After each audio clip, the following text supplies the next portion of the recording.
Hello to everyone, welcome to my channel beauty tips. मोहब्बत की इंतहा। एक शख्स ने एक खूबसूरत लड़की से शादी कर ली। बहुत मोहब्बत करता था अपनी बीवी से, मगर एक दिन उस लड़की को जल्द स्किन की कोई बीमारी लग गई जिससे इसकी खूबसूरती रोज़ बरोज़ घटती जा रही थी। एक दिन इसका शौहर किसी सफ़र पर निकला। वापस आते हुए इसे हादसा पेश आया जिसमें इसकी दोनों आँखें जाती रहीं।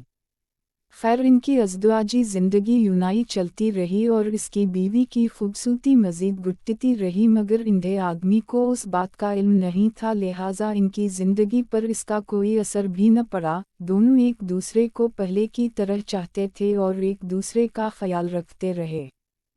खुदा का करना ऐसा हवा कि एक दिन उस लड़की का इंतकाल हो गया। इसका शौहर नहायत गमगीन था उस सदमे से, जिसके बावजूद उसने अपना सब कुछ फरवख्त कर डाला और उस शहर को छोड़कर किसी दूसरे शहर जाने लगा।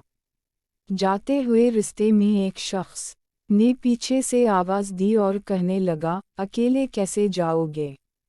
अब तक तो आपकी बीवी आपकी मदद तो करती रही, आपका ख्याल रखती रही और आपकी आँखें बनी रही। इंधे आदमी ने जवाब में कहा, मैं इंधा नहीं था, मगर इसे ऐसे दिखा रहा था जैसे मैं इंधा हूँ। क्योंकि अगर इसे ये पता होता कि मैं इसकी बदसूरती देख सकता हूँ, तो ये एहसास इसे इसकी बीमारी से ज़्यादा तकलीफ़ देती। इसलिए मैंने इंधे होने का ड्रामा किया। वो बहुत अच्छी बीवी थी, मैं बस इसे खुश रखना चाह रहा था।